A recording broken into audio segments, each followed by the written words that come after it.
Welcome to episode 3 of the PinHead Podcast featuring Chuck Gardner. Thank you for being on my show. My pleasure. I want to talk about, what do you think about defense in bowling? I'm not a fan of it. Not a fan of it. No. I think offense, trying to carve the lane or do something to make you a little bit more productive as a player is fine. Okay. But I think if you look at it in any way to destroy the pattern or make the pattern unplayable for other players, I'm not a fan of that at all. What would you consider playing defense in bowling? Using too much surface in the wrong part of the lane. Okay. I think that's defense. I don't think that's really sportsmanship. I believe in sportsmanship, and the reality is that I think you're on a TV show, you're at league, you're bowling a match, whatever it is you're doing, whether you're at a JBT or you're at a Tough Shots or whatever, and you're getting ready to bowl a match. You want to win with integrity. You want to go out and out execute your opponent. And I think if you out execute your opponent, then you deserve to win. Okay. I think the PBA, the PWBA, and all the governing bodies of bowling understand it's a problem. They're reducing the amount of time for practice. Gotcha. Do you think it's for that reason? Or Absolutely, it's for that reason. They're trying to hold up the integrity of the pattern. Okay. And it's very difficult to be a lane man, and you put a pattern down and you watch players destroy that pattern by playing it incorrectly or by trying to be defensive to slow the pace down for a certain type of bowler. You imagine a guy who likes to play or is proficient at playing, straighter lines, and now you have a guy with a big rev rate that gets in that straighter line zone where you want to play and throws a ball with a ton of surface on it, chewing that pattern up, forcing you left because he knows he's better at playing left than you are. Do you think too much defense could cause a disadvantage in your own offense? I think it can. Okay. I think what happens sometimes is they make them unplayable for both sides. Gotcha. Listen, I think our sport, we have a sport of gentlemen and ladies, and I think if we approached our sport more like golf, and it's a gentleman's sport, and you rely on your ability and your creativity and your willingness to do whatever it takes to score, and just go out and out execute them, go beat them. Okay. That's pretty good. So what do you think bowlers should do whenever they get before a match in that 5-10 minute practice round? I think it's important to first of all, get loose before that 5 or 10 minutes. Make sure you're stretching, make sure you're getting prepared to bowl so that your first couple shots aren't at 3 miles an hour trying to get loose, because you want to get as much information as you can.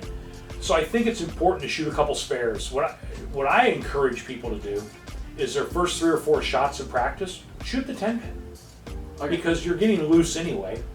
So shoot the 10 pin. Make sure you know the angles you need to use to make the 10 pin, and make sure you're comfortable with that. And then just gain information. I think you want to find out where the lane will hook, where there's hold, and you want to figure out the angles that are best for you to attack the pocket. And once you figure out the pattern and where you need to play in that 5 or 10 minutes, then throw a couple of different bowling balls to figure out which one gets off the lane properly. Because how the ball exits the back of the pin deck determines how much you're going to carry. You're right. Okay. So you have any other tips for bowlers who set up for match play or even the qualifying rounds? Well, do things that favor your game. Like for me, most of my misses are going to be firm. So if I'm going to throw a few balls down the lane with a little surface on them, I'm going to throw it to the right of where I'm going to play. So that if I buzz one right and miss my target a little bit or throw it a little firm, I got a little built-in hook spot to get it back. I think that's one of the things that we should do. Give yourself a little room that kind of helps you. I've seen players that most of their misses are left. They'll take a plastic ball and throw it left a few shots at the head pin from where they're going to play to try and give themselves a little hole. Okay. So I think understand your game. Okay. Understand your strengths and be honest about your strengths. Mine are I'm probably going to miss right and I'm going to buzz it a little, throw it a little hard, and I'm going to miss my target to the right more times than not. So I want to make sure I have a hook spot to get it back from. That makes sense. And in recent studies, they've been talking about topography in bowling. Do you think the topography cards are something people should look at or just not worry about? I think if you're going to a pair and you're starting there, topography can be a big deal. But I will never believe, ever, that topography is more important than who you're following if you're going pair to pair. So USBC did an unbelievable job this year at the US Open. I mean, we had these really cool booklets. They were like yardage charts. It was awesome. It was so cool. And it was helpful.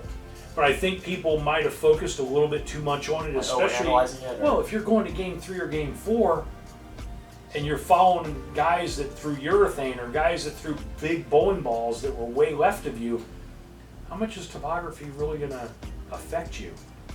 What the guys did in front of you is more of an effect than actual topography, in my opinion. Now, some of the guys that believe in more analysis may disagree with me. Because topography wasn't an issue when I started as a rep. We didn't talk about it. We didn't know it really existed. Do you think it helps the pros, or do you think it kind of makes them overthink? I think it can make certain people overthink. And again, I think it's useful on the fresh. Yes. But I don't think it's useful once there's been bowling on the pairs. I think it can give you false information that's really not going to happen. Okay. I think that's all I really want to talk about on this podcast, but thank you for being on my show. My pleasure.